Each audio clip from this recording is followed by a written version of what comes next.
buongiorno, i titoli.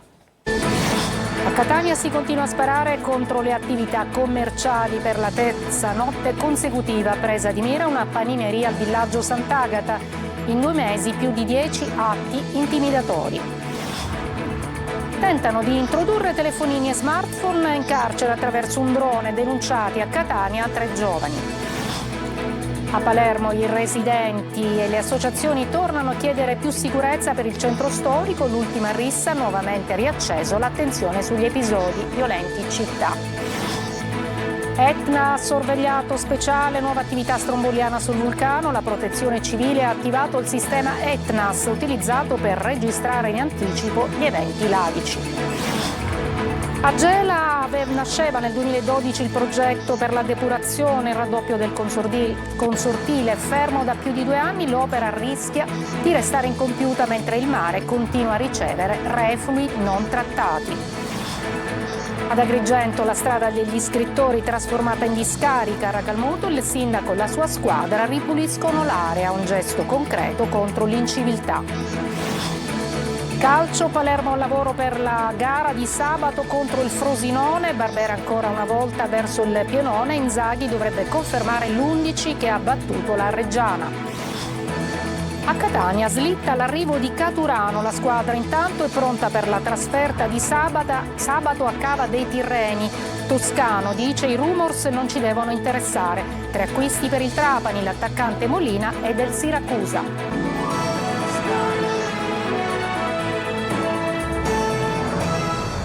Eccoci, buongiorno. E dunque la terza notte consecutiva che si spara a Catania, presa di mira questa volta una panineria al villaggio Sant'Agata. Ci dice tutto Lorena Dolci. Una raffica di colpi, almeno 16 esplosi contro questa panineria di via Giovanni da Verrazzano al villaggio Sant'Agata. Alcuni proiettili hanno lasciato il segno sulle porte. Il raid è avvenuto la notte scorsa, intorno alle 2:50, quando il locale, l'hamburgeria Russo, era già chiuso. Clima teso stamattina alla riapertura, il merito della titolare sarebbe un pregiudicato. Il gesto appare come un chiaro segnale intimidatorio, in linea con una serie di episodi analoghi che si stanno susseguendo a Catania. La prima sparatoria il 26 agosto in via Garibaldi, preso di mira un centro estetico di proprietà della figlia del boss detenuto Lorenzo Saitta, esponente del clan Santa Paola Ercolano e moglie di Giovanni Balsamo, lo stesso che un anno fa era stato vittima di un rapimento lampo da parte di finti agenti di polizia. Poche ore dopo altri 5 colpi scaricati contro l'abitazione della famiglia Balsamo. Il giorno dopo è toccata ad un autonoleggio in via Plebiscito. In tutti i casi, come per l'attacco della notte scorsa, non si sono registrati feriti, ma cresce l'allarme sicurezza per la frequenza dei raid che potrebbero essere la spia di una faida tra gruppi criminali. Sul posto sono intervenuti i carabinieri della compagnia Fontana Rossa, mentre sugli altri episodi indaga la squadra mobile. In tanti si chiedono adesso cosa succederà nelle prossime ore. A Catania tentano di introdurre i telefonini e gli smartphone in carcere attraverso un drone. Così sono stati denunciati 3 giovani. Orazio Longo. In carcere i telefoni cellulari arrivavano dal cielo coi droni. O almeno così avrebbero voluto fare 3 giovani di 21, 18 e 17 anni, i primi 2 di Paternò e il minorenne di Catania, individuati e denunciati dalla polizia di Catania. Gli agenti, nel corso dei servizi notturni di controllo del territorio, notavano i 3 ragazzi a bordo di un'auto nelle vie del centro. Insospettiti, i poliziotti, per l'atteggiamento tenuto dai 3 alla vista della pattuglia, hanno proceduto all'identificazione e a un accurato controllo. Uno dei giovani ha raccontato che erano fermi lì per fumare una sigaretta, ma la giustificazione non ha convinto gli agenti, che a quel punto hanno proceduto alla perquisizione dell'automobile. Il controllo ha consentito di individuare la presenza di un drone posizionato sul sedile posteriore e collegato con una lenza da pesca a un involucro di cellophane con uno smartphone e 2 mini cellulari. Dentro una scarpa, un altro involucro conteneva ulteriori 2 smartphone e una borsa a tracolla con gli accessori necessari per il collegamento. Secondo gli inquirenti, i cellulari erano destinati a essere introdotti all'interno del carcere tramite l'utilizzo del drone. Il materiale ritrovato è stato sequestrato. I giovani sono stati denunciati per tentato accesso indebito a dispositivi idonei alla comunicazione da parte di soggetti detenuti in concorso. A Messina 3 persone sono state arrestate in un'operazione antidroga su una piazza di spaccio nel villaggio Aldisio, che aveva un giro d'affari di 100.000 euro al mese. Gran parte dello stupefacente era crack, sostanza pericolosa per la salute perché è in grado di indurre dipendenza e assuefazione psicologica. Durante le indagini 2 persone sono state arrestate in flagranza di reato, 7 sono state denunciate alla procura e altre 91 sono state segnalate alla prefettura di Messina come assuntori di droga. E ora a Palermo, ancora una volta, i residenti e le associazioni chiedono a gran voce maggiore sicurezza per il centro storico e soprattutto in via Macheda. L'ultima rissa tra nordafricani ha nuovamente riacceso la spia sull'emergenza. Sentiamo Marco Gullà. Sta ormai diventando un percorso di violenze e aggressioni il centro storico di Palermo, precisamente via Macheda, crocevia di pericolo. L'ultimo episodio in questo fazzoletto di città proprio 2 giorni fa, con una rissa scoppiata in pieno giorno. Protagonisti della violenza una decina di giovani nordafricani che si sono affrontati con coltelli e bottiglie di vetro. Fuggi generale di residenti e turisti e ancora una volta via Macheda teatro di violenza. Ecco allora che per l'ennesima volta associazioni e residenti chiedono sicurezza e maggiori controlli. Noi lottiamo per avere la riqualificazione di questo tratto di via Macheda, ormai ghetto Macheda. Siamo stati dal prefetto, dal questore, dal cardinale, dal comandante dei vigili urbani e dal chi mi manca, un altro dal signor sindaco e siamo in queste condizioni. Ieri accoltellamento alle ore 13 in piena via Macheda con i turisti che scappavano, persone spaventate e un Far West. E poi spaccio di droga H24 anche alla luce del giorno.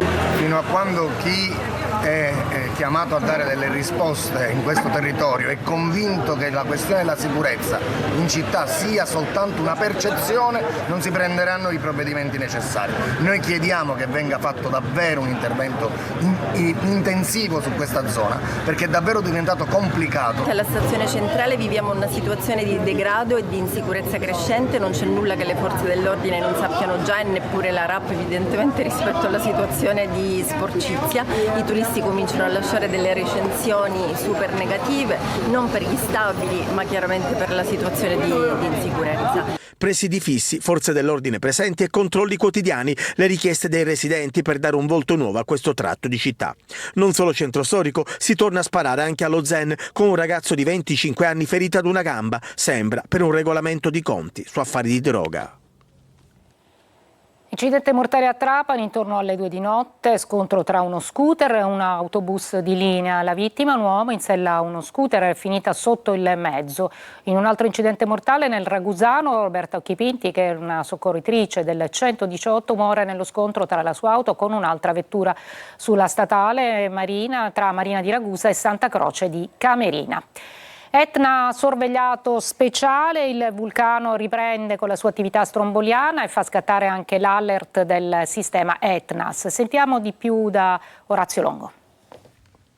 I forti boati che si sentono da lontano e il fumo che sale. Sull'Etna c'è un'alta probabilità di accadimento imminente di fontane di lava, scrive la Protezione Civile regionale, che ha anche attivato il livello F1 dell'allerta di ETNAS, il sistema sviluppato dall'INGV che utilizza dati in tempo reale storici per elaborare previsioni relative a eventi parossistici del vulcano. È finalizzato a riconoscere in anticipo il verificarsi di fontane di lava e di aperture di fratture eruttive laterali.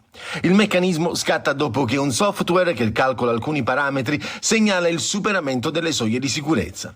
In automatico viene inviato un messaggio alla Protezione Civile regionale che avvisa le autorità locali in modo da chiudere gli accessi dei turisti alle aree del vulcano al di sopra dei 2500 metri di quota.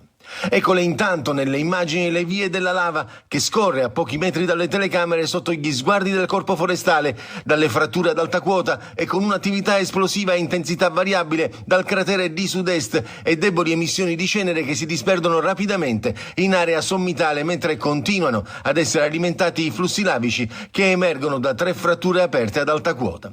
Arancione rimane l'avviso per l'aviazione Vona, con la cenere confinata sulle zone sommitali ma senza la formazione di nubi nere. Regolarmente operativo attualmente l'aeroporto di Catania. L'Etna è anche tantissime bellezze naturali e quindi il vulcano è anche attrazione turistica per tutto l'anno, lo ha detto il ministro Santanchè. Sentiamo Delaria Barbagallo. Ogni evento, ogni manifestazione, ogni occasione che si crea è importante per far arrivare i turisti, per destagionalizzare. Destagionalizzazione, questa deve essere per la Sicilia la grande sfida per la ministra Daniela Santanchè, intervenuta ad Etna Forum di Ragalna, la rassegna dedicata a cultura, politica, università e imprenditoria. La Sicilia deve avere il turismo tutto l'anno, non soltanto nei mesi estivi, perché avete il clima meraviglioso, il mare, la storia, l'enogastronomia, i paesaggi, il vulcano. Voi vi dimenticate che avete il vulcano. Ma come fare ad attrarre turisti? Promuovere, come sta facendo la regione siciliana nel mondo, la Sicilia con tutte le specificità delle sue bellezze, tra le quali anche l'Etna. Nel 2012 nasceva il progetto strategico per la depurazione. Il raddoppio del consortile di Gela è fermo da oltre 2 anni. L'opera così rischia di restare incompiuta, mentre il mare continua a ricevere reflui non trattati. Geritalia. È un altro cantiere che non c'è, l'ennesimo dell'isola, eppure doveva rappresentare il cuore della depurazione a Gela, il raddoppio del consortile partito nel 2012 con l'obiettivo di adeguare l'impianto alle esigenze di un territorio già fragile. Un'opera strategica rimasta però impantanata tra burocrazia, inchieste giudiziarie, revoche e costi sempre più alti. Dal 30 giugno del 2023 i lavori sono ufficialmente fermi. Mancano i fondi, servono almeno altri 5 milioni di euro in più. Nel frattempo l'impianto esistente resta sottodimensionato, incapace di trattare i reflui urbani. Il risultato è un mare che continua a ricevere scarichi non depurati a dovere, con conseguenze pesantissime, inquinamento ambientale e rischi per la salute dei cittadini. La Regione intanto assicura di aver individuato le risorse necessarie, ma il cantiere resta ancora fermo, i costi crescono e il tempo passa. Così un territorio già provato da decenni di impatto industriale, tumori e malformazioni infantili vede svanire l'ennesima promessa di risanamento, come spiega il senatore gelese Pietro Lorefice, che segue da anni questa vicenda denunciando opacità e ritardi. Il Golfo di Gela, le città del Golfo hanno grandissime ambizioni. Noi andiamo alla bandiera blu e sicuramente per raggiungere quegli obiettivi non ci possiamo permettere che la regione siciliana e Schifani continuino a rallentare o essere inefficaci nel porre a terra le risorse che dicono ci siano. Il raddoppio del depuratore intanto, nato come risposta, è diventato l'ennesimo simbolo di immobilismo e a oggi non ci sono certezze sui tempi della sua realizzazione. La strada degli scrittori, siamo nell'Agrigentino, trasformata in discarica. A Racalmuto il sindaco e la sua squadra ripuliscono l'area, un gesto concreto contro l'inciviltà. Davide Sardo. La strada degli scrittori, itinerario che unisce cultura, memoria e paesaggi unici, ancora una volta ferita dall'inciviltà. Cumuli di rifiuti abbandonati hanno trasformato in discarica un tratto che dovrebbe raccontare bellezza ed identità. A Racalmuto l'amministrazione comunale ha scelto di reagire con un gesto concreto. Il sindaco Logero Bongiorno, insieme ad assessori e funzionari, è sceso in strada raccogliendo personalmente la spazzatura abbandonata dagli incivili.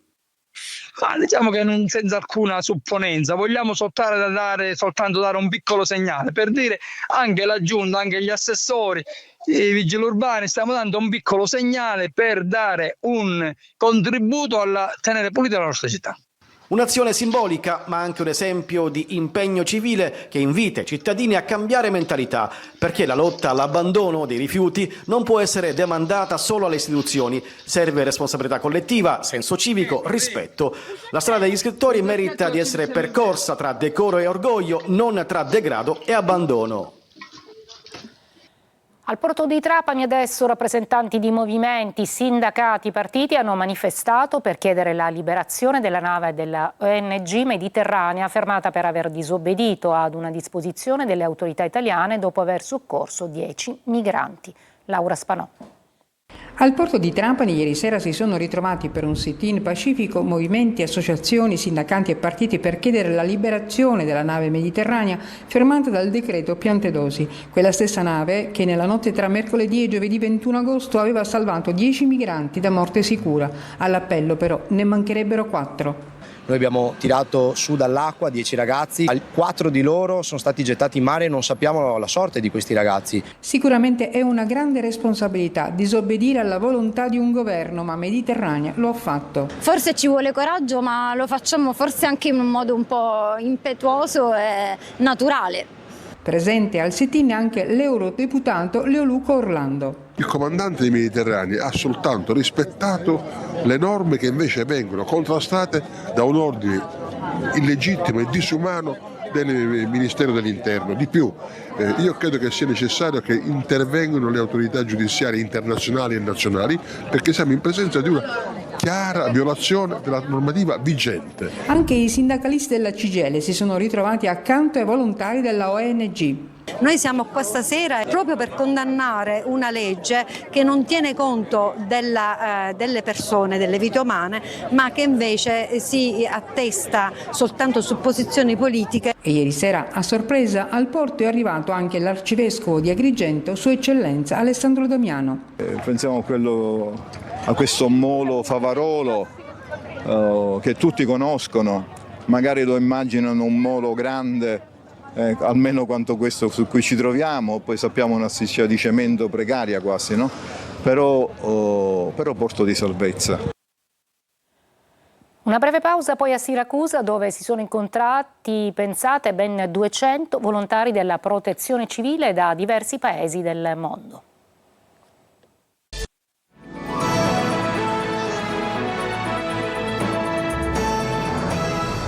Oltre 200 volontari di protezione civile provenienti da diversi paesi del mondo sono a Siracusa per esercitarsi sul soccorso legato al rischio idrogeologico. Francesco Aloi. Alluvioni, strade che in pochi minuti diventano fiumi. Queste immagini dicono più di ogni altra parola. Gli eventi estremi sono sempre più frequenti, perciò bisogna tenersi pronti. Dall'altra parte c'è un uomo da salvare, dovete caricarlo nell'imbarcazione e portarlo qui. Qui siamo a Siracusa, alla Fonteciane. Oltre 200 volontari in 3 giorni si stanno esercitando in soccorsi legati al rischio idrogeologico. Arrivano da oltre 20 paesi nel mondo. Con l'obiettivo di prepararsi ad essere utili a se stessi, ma ovviamente anche agli altri, in una delle situazioni emergenziali più difficili e più comuni a cui ultimamente assistiamo, non soltanto in Italia ma in tutto il mondo. Ci si divide in chi deve essere salvato e in chi va in soccorso. Ci si diverte, ma soprattutto ci si esercita. Quindi è importante prendere coscienza di quelle che sono le piccole manovre di autosoccorso che ci permettono di essere utili. Poter dedicare il proprio tempo a qualcosa che è utile agli altri permette anche di crescere e di poter dare un proprio aiuto. Qui si comunica in diverse lingue, ma con lo stesso obiettivo: farsi trovare sempre pronti. Always in a straight line. Lei è Irene, arriva da Cipro. La protezione civile italiana la vede come un modello. Il modello è molto buono. Dal mito alla scena al Teatro dell'Efebo di Agrigento, applausi per Amore e Psiche, lo spettacolo diretto da Ilenia Costanza. Un intreccio di recitazione, musica e danza che ha trasformato la leggenda di Apuleio in un'emozione senza tempo. Davide Sardo. Quale mistero ci induce ad amare qualcuno senza considerarne il corpo? Un viaggio nel mito che diventa spettacolo. Il Teatro dell'Efebo di Agrigento ha fatto registrare un grande successo con Amore e Psiche, la nuova produzione firmata da Ilenia Costanza. Sul palco, teatro, musica dal vivo e danza si sono fusi in un intreccio capace di emozionare e incantare. Quanto costa l'amore oggi? Quanto costa la bellezza? Soprattutto cos'è la bellezza? Questa dea bellezza che oggi è più dea che mai e che tutti inseguono, diventano finti uomini e donne nell'inseguimento di una bellezza fino a perdere la purezza dell'amore, della passione e soprattutto dell'anima psiche. Questo è lo spettacolo. L'idea è di Claudia Rizzo, anche protagonista e autrice delle canzoni eseguite dal vivo, insieme a un cast di attori e ballerini che ha dato intensità e freschezza alla narrazione. Un evento che ha trasformato la leggenda di Apuleio in pura magia scenica, capace di far vibrare il cuore del pubblico. Hai mio figlio dentro di te. È mio figlio! Ad Acireale è presentata stamattina la Fiera dello Ionio dal 5 fino al 14 settembre nel centro storico. Moderne tradizioni, mostre, artigianato, agroalimentare, street food, spettacoli, laboratori e incontri per un percorso fra storie e tradizioni locali organizzato dalla città di Acireale. La Fiera dello Ionio è una delle più antiche e importanti fiere siciliane. Una breve pausa, poi la pagina del calcio con gli impegni di Palermo e Catania.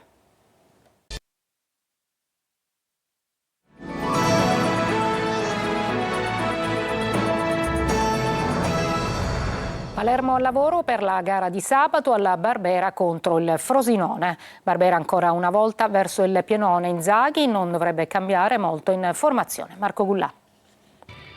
Febbre da sabato sera, il Palermo chiama, i tifosi rispondono. Anche in occasione della sfida contro il Frosinone, valevole per la seconda giornata di campionato, il Barbera farà il pieno, almeno 30.000 le presenze, la prevendita va a gonfie vele. Una partita che può dare ulteriori feedback sulle potenzialità del Palermo. Inzaghi sembra orientato sulla strada della continuità.